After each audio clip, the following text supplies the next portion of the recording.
I am grateful for the opportunity to be on campus. As Dave indicated, here is basically my bio. I share this not bragging, but more as a reference point. You know, if you were to talk with CEOs and ask them how many mentors they had, many would be fortunate if they could classify or say that they had one key mentor. I have had many mentors in my life. Alan Ashton, a professor here at BYU, was the founder of WordPerfect. From Alan Ashton, I learned about the importance of innovator's dilemma, disruptive technologies, patents, and building products that customers would rave about. WordPerfect we took to $750 million in 8-9 years, sold it for over $1 billion. Second mentor was Ray Norda. Very few people know about Ray. Ray's passed away a few years ago. Ray was the founder and started Novell. When I worked for Ray, it was a $2 billion revenue stream company. From Ray, I learned about operations. I learned about governance, how to run a public company, how to deal with shareholders, how to make hard decisions. And then lastly, I had a chance to work at Symantec, managing a $4.5 billion business unit, had about 9,000 employees. There I had the chance to meet a gentleman by the name of John Thompson. John spent 30-plus years at IBM. I wish I would have been fortunate enough to meet John earlier on in life. John took Symantec from roughly a couple $100 million to $7.5 billion. And so I had the good fortune of working with John Thompson. Now, this is an entrepreneur class, and so you're saying, gosh, Butterfield, you're talking about some big numbers. But if you look at the list of companies that I've worked for, many of these started basically from a garage. 3 of them started from a garage here in Utah. Altiris I had the chance to work at for, we took that to over $300 million in 7 years, sold that for $1.2 billion to Symantec, and then I had an opportunity to work with Josh at Omniture. That one was a huge success, took that one to about $400 million in 6 years. That one sold for $1.8 billion and has probably the coolest building in all of Utah, definitely Utah County. It was funny, I was talking with Brad Rencher, who runs that business unit now, and he was kind of joking a little bit, and he said, Josh can put up all the billboards he wants to recruit people. We got the coolest billboard right at the point of the mountain, so that's why they put up that building. And now, as was indicated, I work with, over the past 4 years, created this concept called Mentor Capital. What we do is we go into early stage technology companies, and instead of just investing money like a classic VC does, where they'll have a monthly call and a quarterly face-to-face, because I built a team of operators, guys that enjoy getting their hands dirty, what we do is we get in and we take a very active role in a company. That means that we attend weekly staff meetings. It means we get involved with the company on a daily basis. And so I've built a group of partners, Wilson Sonsini, Harvard law guy, a CFO of public companies, CTO at Microsoft. And so it's a group of operators, and what we do is we go into early stage companies. We get engaged and try to help them grow and have the same success that some of these companies have had. To date, in the last 4 years, we've roughly invested in about 40 or 45 companies. There's a list of a few of them here on the bottom. So as I thought about what could I share with you today, I thought that it might be, first of all, helpful to do a baseline and look at reality. So in the United States, in the first 3 months, 80% of all products fail. In Japan, 9.7% of products fail in the first year.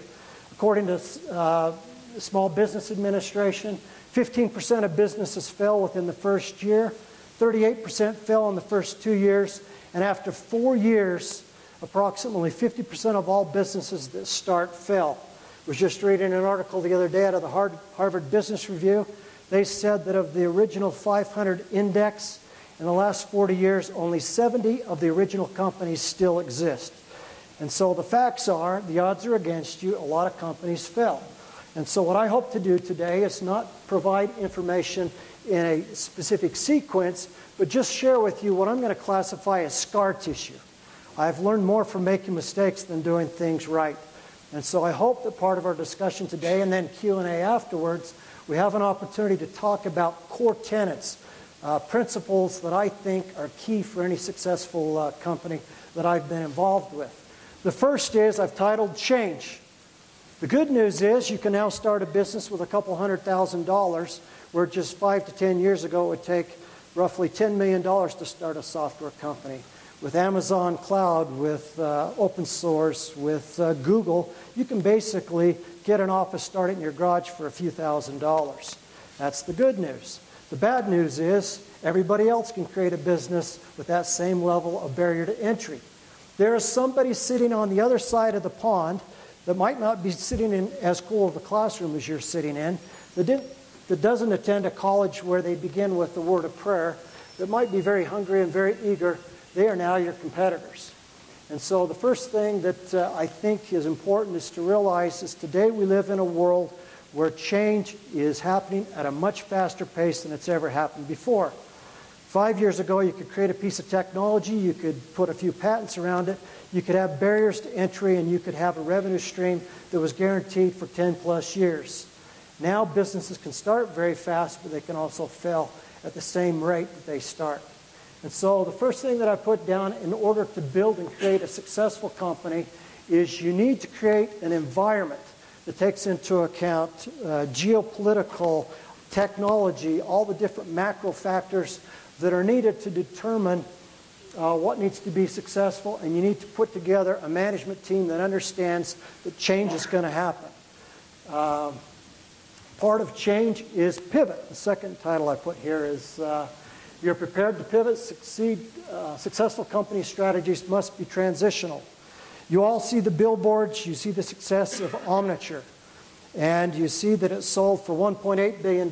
They've got a cool building at the point of the mountain. What you don't see is the hard work in the 10 years that Josh James put into an early stage startup company that he started out of a garage and then a warehouse. It was basically an internet service provider. Josh called me 10 years ago. He had blown through. He had spent tens of millions of dollars. He was running out of cash. And he said, hey, we're running out of cash. What do we do? He and I had a chance to have an early morning breakfast at the IHOP right here on 12th South. And because of Josh's leadership, he was able to morph Omniture from an ISP into web analytics and create a whole new category that didn't even exist. And so here he took change and he took the environment in which we worked in, and he was able to create a $400+ million business, $1.8+ billion market cap company, because he realized that the original product that he created was not going to meet his needs, his shareholder needs. He was able to pivot or to be agile and change the company. First company I worked for, WordPerfect, we grew that one to $750 million in 9 years. It was the leading word processor. So now you have mobile devices. Back then, it was just the birth of the PC, and so people were evolving from dedicated word processors and mainframes to you could have your own PC. Weighed about 40 pounds, but you could have your own PC. Didn't have as much power as your iPhone, but it was still pretty cool at the time. And so we built a $700 million business, but what we didn't realize was that we were not in the word processing business. We should have been in the desktop automation business. As a result of not recognizing that there was a much broader market that was out there and that the competition from Microsoft was changing the way that people were doing business, basically WordPerfect went from being a $750 million business to our revenue started to decline very fast.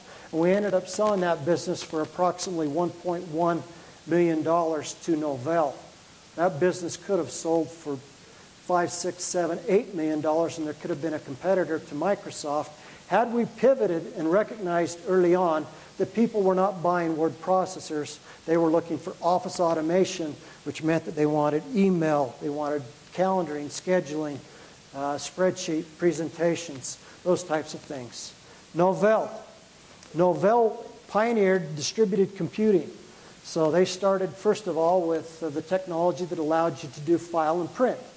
Now that just seems like common sense for you. Now you can do everything from your iPhone or from your iPad. 15, 20 years ago, that was rocket science, right? You didn't have the ability to just take something from your desktop and print it to a global printer. Novell pioneered that technology. Well, that created a $1.2 billion company, but eventually that company got put out of business because Microsoft came in and they evolved. Every company has a life cycle. Every product has a life cycle. The goal is recreating that F curve or reinventing yourself. So Novell got stuck on file and print, file sharing and print, and so they didn't recognize that the next evolution was application servers or back office computing. As a result, Novell now is hundreds of millions of dollars, and nobody even really knows who Novell is. So there's a bunch of examples that I've been through where companies that didn't evolve, didn't pivot, didn't look at the broader ecosystem are no longer in existence. Ray Norda used to call it the 4 E's. You've got entrepreneurship, that's good. The next E is excitement, that's good. He says you don't want to get to the third E, which is euphoria, where you start getting excited about all of your success, because it's just before the fourth E, which is extinction. And that's happened too many times to lots of different companies. They get to a point where they have a certain modicum of success or a moderate level of success, then they don't stay hungry. They lose their entrepreneurial spirit. They stop listening to their customers. And as a result, they get leapfrogged, and somebody has the ability to take them out of business. Altiris, when I first started Altiris, we were $1 million in revenue. The gentleman that actually founded it, Jan Newman, had spent $9.5 million. He pioneered the concept of deployment. Just 10 years ago, if you wanted to take a software application and put it on your desktop, it required you getting a DVD or a CD, putting it in your drive, and roughly you'd go through a 3-hour experience to install Microsoft Office. He created the concept where you could create an image, for example, desktop automation, and you could create an image for a different functional group. So salespeople needed these applications. You could create that image, and whenever you hired a new sales rep, you could deploy that image on a machine, and what used to take 3 or 4 hours per machine, he could do in 5-10 minutes. And the time that it would take to do a machine, you could do 100 machines or 1,000 machines. Well, when I joined the company, having just gone through Novell and WordPerfect that had become kind of extinct because we didn't evolve, looked at deployment, and I recognized that it was about a $50 million total market with a compounded annual growth rate of about 3% per year. And I said, it's not a big enough pond for us to be successful. One of the biggest challenges entrepreneurs have is they're great at building point solutions or point products that can become $1 million or $2 million or $3 million or $10 million, but you don't look at the broader ecosystem and all the adjacencies and additional markets. How do you go build a $1 billion business? And so when I first joined as CEO there, we looked at the overall space, and we concluded that the space that we wanted to be in was PC lifecycle management. It was about a $2 billion space. So little Altiris that had gone from $1 million to $2 or $3 million in 6 years. In 1 year, we went to 33 million, 67 million, 99 million, 175, 250, then 350 inside Symantec, because we pivoted and we recognized in a bad market back in the 2000 timeframe when people were cutting IT costs, that we could create a message that would allow them to reduce the cost and complexity of managing their computers. So, good companies have the ability to pivot. They have the ability to make money in good markets or bad markets, and you understand all the adjacencies, co-opetition, people that you compete with, people that could potentially be your partners. You hear this over and over again. Jim Collins kind of pioneered this. I had a chance to meet Jim Collins about 14 years ago, just before the Good to Great book was released. He's a guy that I, from a remote standpoint, would classify as a mentor, along with Jeffrey Moore from Crossing the Chasm. But people, as you're starting your businesses, I can't overemphasize that people do not buy products. They do not get service from machines. They build relationships with people. This last week for spring break, my wife and my daughter, along with 9 other families from northern Utah County, we went down to Arizona to play golf. My daughter's on the Lone Peak golf team.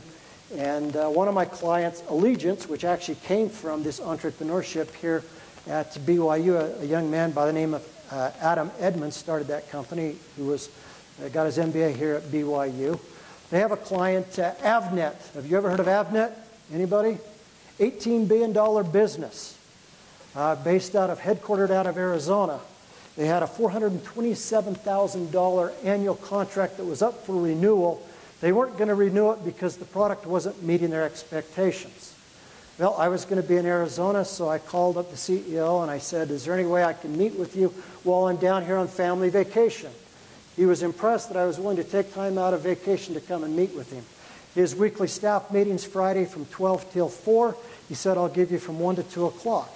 Well, I had a chance to go in and meet with the CEO, all his direct staff of an $18 billion business, and we were able to find out what he liked, what he disliked about the company, and we listened to him, and as a result, we're going to get that order again this year.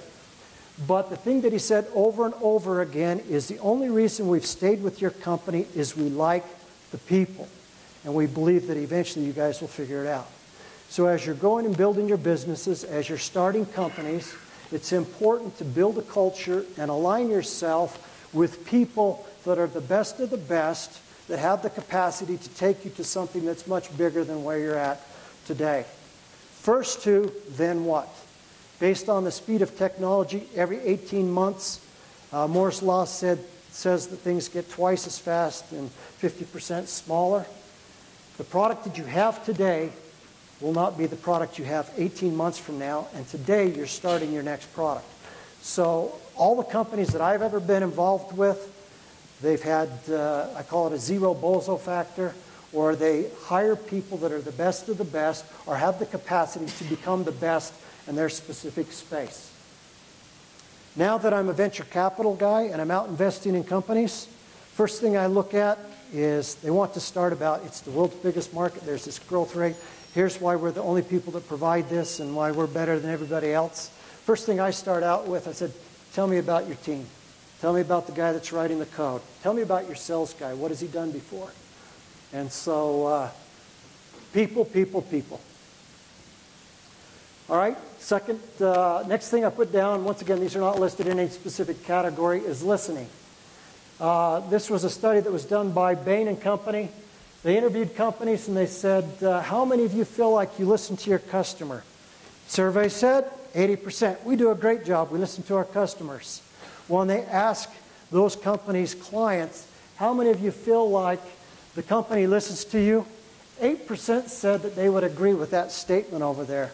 So once again, there's a big chasm between what is actually happening and what customers think.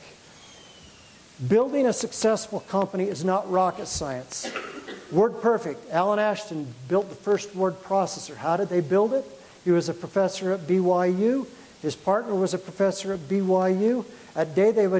During the day, they would come and lecture. They would find the brightest and smartest computer science students. They would recruit them to help them code. At night, they were writing this word processor for Orem City. During the day, they would use the word processor, and they would create a little list, wish list. Now it's called a PRD, or a product requirements document. What do we like? What do we hate? What would we, a wish list, what would we, a perfect world, what could you add to the product to make us more productive? Alan and Bruce would sit down and they'd watch the way people would work. And they would say, why did you just get up from your PC and walk over to the other room? And they'd say, well, I needed to go get this so that I could put the label in so that I could print it, which needed to go on a different printer. And they'd say, we can streamline that process. Good companies oftentimes don't invent stuff that is rocket science. What they do is they are good at understanding human behavior and process and figuring out the way people work and then building solutions that solve real-world problems. The way you do that is listening to the customer. So how do you do that? First of all, you take your executive staff and you say everybody's assigned a specific customer. You have an executive sponsorship. Everybody on executive staff, including the chief technology officer, is responsible for meeting with your key clients at least 1 or 2 times per year. You have a customer advisory board. Once a month you have a call. Once a quarter you have a face-to-face where you get to hear from your customers. You have product management people that do not sit and build product in a vacuum inside the corporate warehouse, but they're out on the road about 50% of the time doing what Alan and Bruce did, listening to customers, finding out how they can improve products. Now, why would you do it? We talked about WordPerfect creating a $750 million business because they listened to the customers and they built solutions that solve problems. Here's what Bain & Company said. Companies that listen to their customers versus non-achievers, people who do not listen to their customers. Revenues increased 19%. Profitability, net income grew 9%. At the end of the day, it's great to have a wonderful product and the best technology, but when you borrow money from people, guess what they want to see? They're going to go right to the back page of the board binder and they're going to say, tell me where revenues are, tell me where cash flows are, tell me where our burn is, and tell me what profitability is. If you can't increase shareholder value, you might be able to raise money one time to create a skunk works early stage, couple $100 million, a couple $100,000 company, but you'll only do that one time. Lose people's money, and good luck getting it a second time. Okay? These guys, though they compete, the venture capital guys, they all talk together, they eat at the same restaurants, drink at the same watering hole, and they all will work together. When I was at Altiris for the first 2 years, we didn't take any money. Ray Norda funded the first $9.5 million. But I went out and I met with investors because what I found was it was a great way for them to poke holes in things that were broke in the company. They would come, they'd meet with executive staff, they would meet with clients, and they'd come back and they'd say, Greg, this is broke, or I'm not going to invest because this doesn't work the way that I think it ought to work. And then it became a to-do list for me as the CEO to go fix those things, knowing someday I'd want to raise money. Well, I went out to Sand Hill Road. I met with Technology Crossover Ventures. First meeting I had was Jay Hogue, who is the founder and managing partner of TCV. Sat down. First thing he did was, tell me about your team. Started telling him about the team. He said, all right. He called his receptionist or his admin in, and he said, do we have a file on Altiris? I'd never presented to TCV before. He said, do we have a file on Altiris? And then he's not paying much attention to me. His admin comes back in, and she had an investor's deck. An investor's deck usually is 10 to 11 slides on why somebody should care about you and why they should give you money to go fulfill on your vision or your mission. He went right to the last page, and he started looking at what revenues were 2000, 2001, 2002. He said, what did you do in 2001? You said you were going to do $9 million. I said, we did $33 million. He said, what did you do in 2002? You said you were going to do $18 million. I said, we did $67 million. And he shut the binder, he put it across the table, and he said, all right. He said, how many meetings do you have the remaining part of the day? And I said, I'm booked. You're wasting my time. I've only got another few minutes with you. I need to go meet with the other potential investors. He said, call your admin, cancel all your appointments. He said, I'll get you whatever amount of money you need today. And I said, well, that's great, but I'll finish telling you about the company. I'm going to keep my other appointments. Well, literally within 7 days, we had $35 million in the checking account. He took another $40 million from Ray Norda. And 6 months after that, we took the company public, raised $50 million. 5 months after that, we went and raised another $110 million through a follow-on offering. And it was all based on the fact that we exceeded expectations. I think one of the challenges that's happening in today's environment is you're graduating from college, you're learning how to create fantastic business plans. We have great business plan competitions. We're great at knowing the 10 slides that need to be in an investor's deck. We're great at communicating and articulating what needs to be done to raise money. But at the end of the day, if you don't actually do what you said you're going to do when you raise the money, you'll get money one time. So listen to your customers, listen to your employees. One more story about listening. Sam Walton said that he used to go out and he'd listen to the box boys, the people in shipping, and he said that that's where he'd get the best ideas. Marriott did the same thing. He'd walk through the kitchen and he would listen. He'd look at the food. He would go with the maids or the people to go and clean rooms, and he'd see if they were clean. Well, at Altiris, I said, there's got to be something to this, listening to your customers. I call it span of control.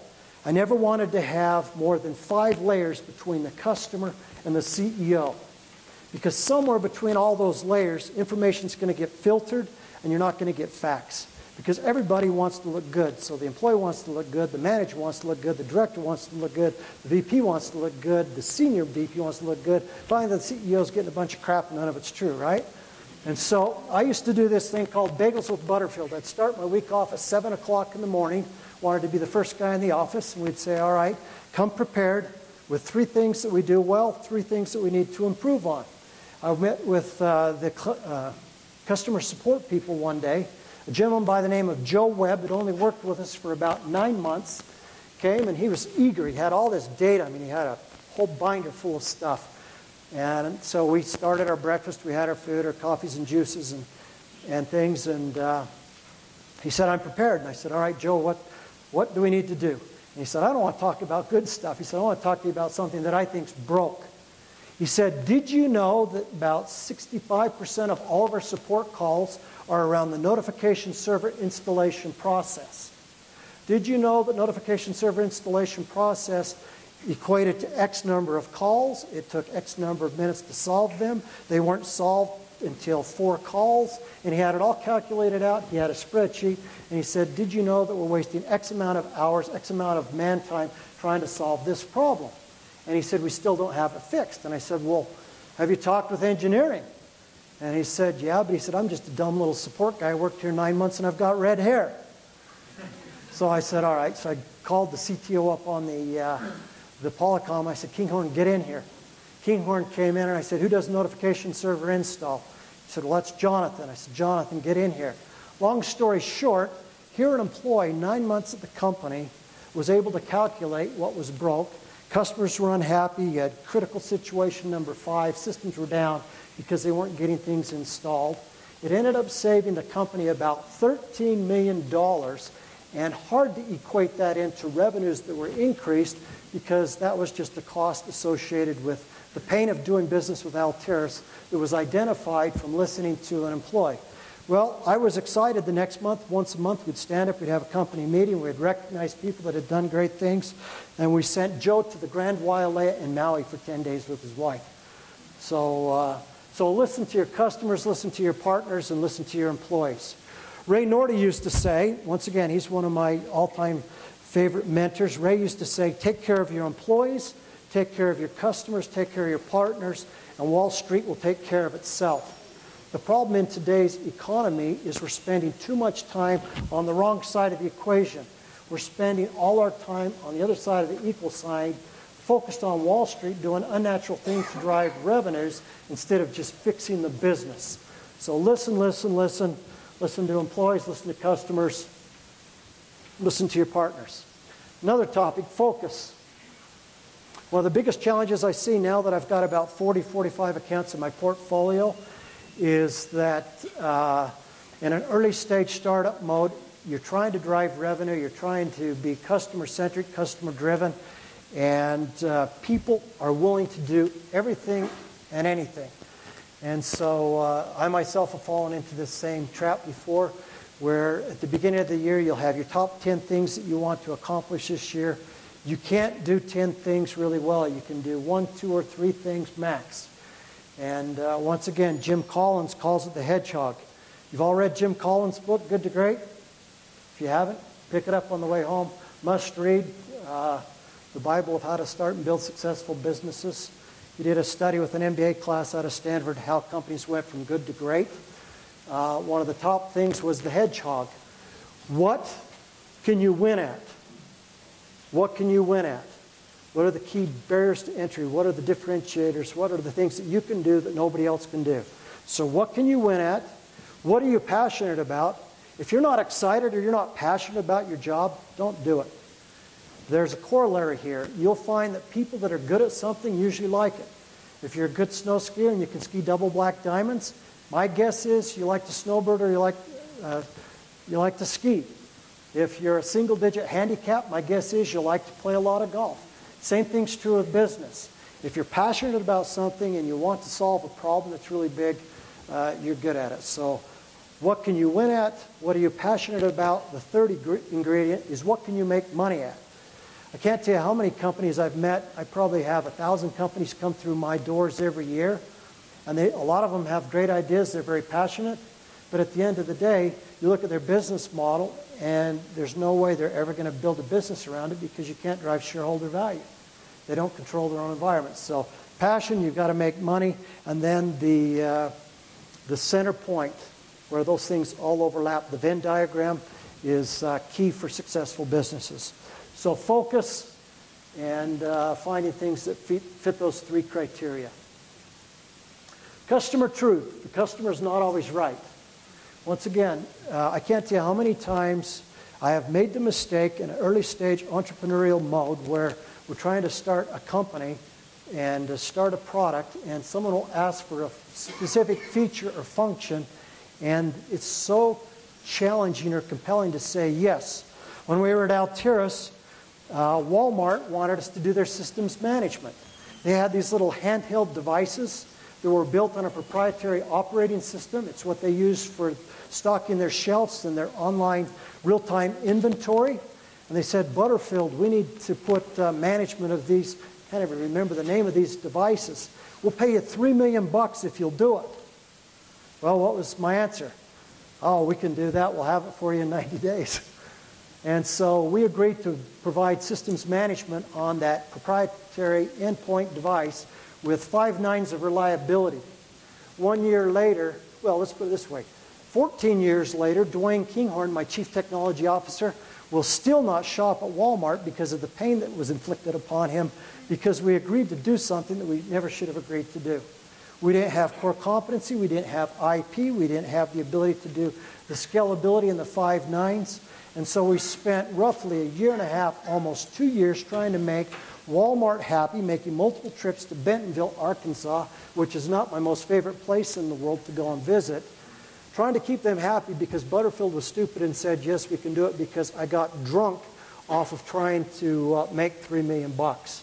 So some of the best decisions I've ever made is early on prioritizing what we can do, what we can't do, and some of the best decisions has been when I've actually said no. Or the same. Leadership. Being a leader means not being a waffler. Couple quick examples. What I have found to be a challenge with founders, with CEOs, with senior management is because we get a title, it's hard to stay humble. It's hard to have level 5 leadership and admit when you've made a mistake. At Altiris, to grow and build it to $350 million in 7 years, we did 11 acquisitions. Now, early on, we had 100+% year-over-year organic compound annual growth rates, but to maintain that growth rate, we did acquisitions. At Omniture, we did 6 acquisitions. Yeah, there was huge organic growth and it was a new market, but Josh did 6 acquisitions. Well, I did an acquisition of a company out of Austin, Texas that was an adjacency, and I bought it for 5 cents on the dollar. All the data, all the accretion analysis, the spreadsheets, all the market data indicated that I probably shouldn't buy it. It wasn't the same buyer. My partners probably couldn't sell it. My sales reps weren't trained on network management. They were trained on systems management. But because the price was so compelling, because I was buying literally about a $10 million revenue stream for $2 million, so paying 10, 20 cents on the dollar, I bought it.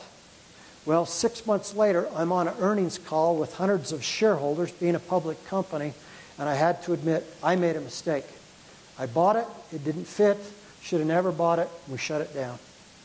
And so being a leader means when you know something is right, doing it.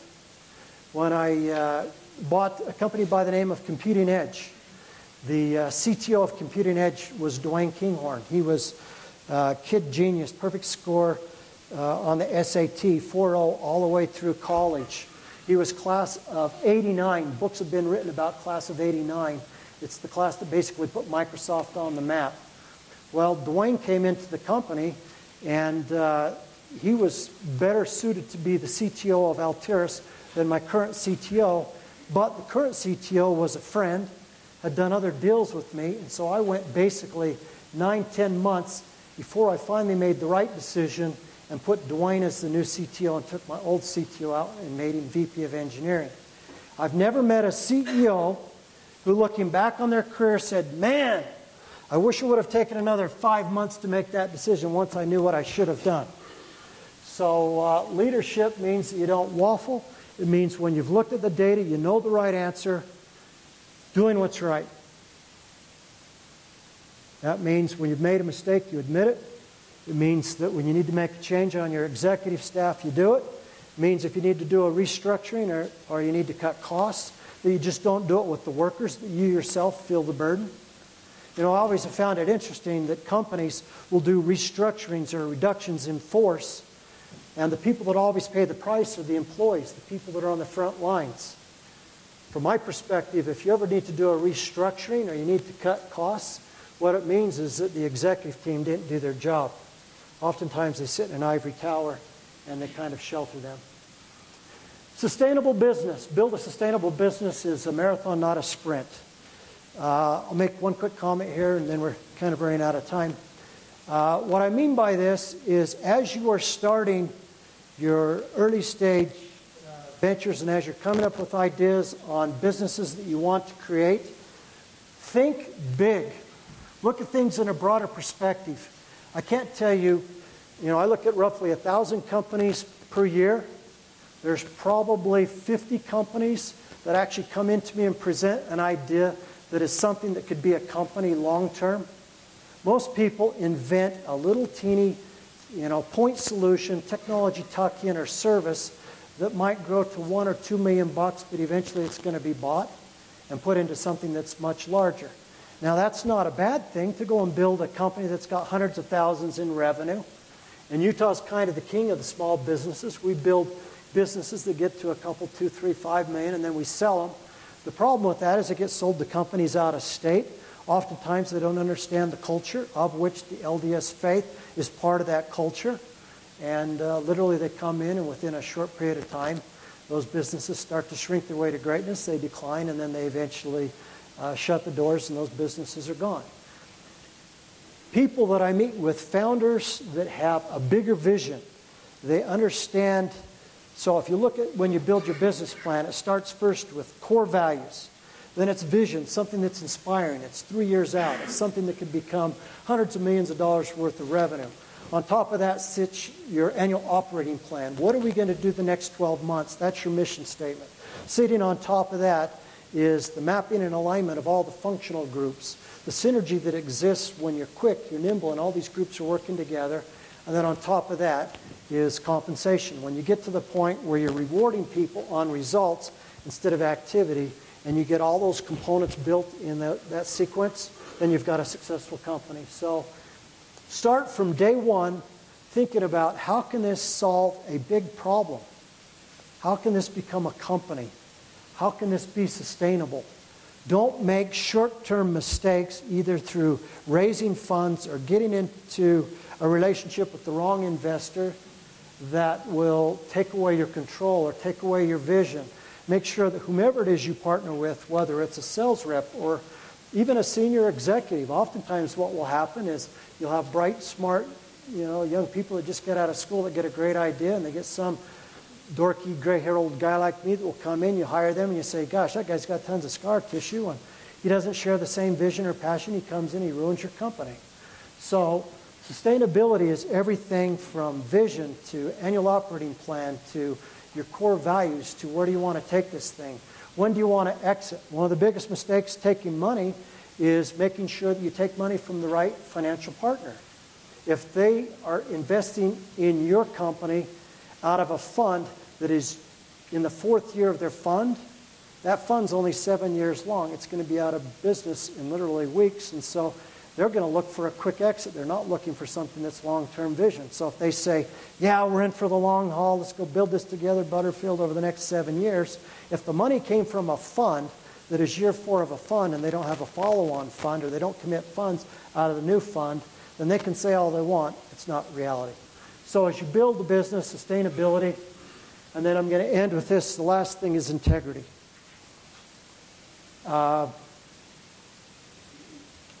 It's a truism for life as much as it is for business. Your reputation is the only thing you can take with you throughout your career. And maintaining your integrity allows you to cultivate that reputation. Far too many people are willing to sacrifice their integrity for a quick dose of success. Cheating your integrity, however, will almost always bite you in the end. How many of you have read Clayton Christensen's, I think it was in Fortune magazine, 5 Things for Life? He gave the final address to the graduating MBA class. One of them was stay out of jail. Then he told the story about several of the colleagues and students that had gone to Harvard that had ended up making poor decisions. I'm here to tell you that as you are successful in life, though you might sit in a class and say, hey, Butterfield, integrity will not be an issue, you will be challenged. At Altiris, we're a public company. Quarter by quarter, my stock price goes up $4 or $5, which means potentially millions of dollars to me, up or down, whether or not the stock goes up or down based on numbers. For us to recognize our revenue, we had what was known as a license management portal. People would try our software, they'd put it in a working environment. Once they decided they wanted to buy, they would send us an invoice. We would then send them license keys that would activate those servers so that they would run perpetually and they would own the license. Well, at 10 o'clock at night, 10:30 at night, I'm getting a flash report, which is revenue, by account every 5 minutes. I'm looking at the flash report and I see that there's a whole bunch of multiple million-dollar deals that aren't showing up on the report. Get the CFO in my office and say, Steve, what's happening? You know, where are the big deals? Where's Fidelity? Where's the IRS? Where's this? Where's that? And he said, I don't know. Well, we find out that the license management portal had crashed, went down. So when it was running this back-end process, automatically generating keys and shipping them out, it had crashed. So they rebooted it. By the time the server launched all the services and started shipping license keys out, almost $7.8 million shipped from 12 o'clock in the morning to 12:07. I had a decision to make. We either beat our quarter by $5 million and we have a great quarter, or we missed our quarter by $2.8 million because $7.8 million didn't ship. Well, it wasn't a question. We had made a decision long, long ago when we were sitting in these chairs that we weren't going to do anything unethical, ever compromise our integrity. I got on the earnings call and I said, we've had a problem, license management portal crash. We've rectified the problem. We've put in redundancy. We fixed it. It's not going to be an issue going forward. The $7.8 million shipped between 12 o'clock and 12:07. We start the first day with $7.8 million in the drawer. Because of my CFO being a man of integrity, because of us having worked with our investors for multiple years, instead of the stock price dropping by 15, 20%, which it should have, the stock price actually went up about 15%. So the biggest challenge that you'll have in your life is integrity. And not to get too serious, but when we were starting this meeting, I said, how many people have the blessing or the opportunity to start a lecture series with the word of prayer? When I drove in here, it said, the world is our campus. We live in a time where, as 2 Timothy talks about, life's going to be more and more challenging. You are the rising generation. We listened last conference and this conference about the word hastening. I guess my challenge to you is you've been blessed to be sitting here in these chairs. You are the next generation that's going to go out and not just make money and create cool products and build great companies, but it's your job to go out in the world and change lives. In the 25 years I've been in business, there have probably been, my colleagues and people that I've listed as mentors, hundreds or thousands of people have joined the church, and people's opinion of the LDS Church has changed because of integrity. When we took Altiris public back in 2000, the first question I got asked was, are you Mormon? I said, what does that have to do with anything? Second question was, does the Mormon Church own any of your company? There was a negative perception about the LDS Church and Mormons relative to business. And I hope that as a result of Altiris being successful and everybody making a lot of money, that has changed. I appreciate the opportunity to be with you. Thanks for your time, and we'll see you upstairs.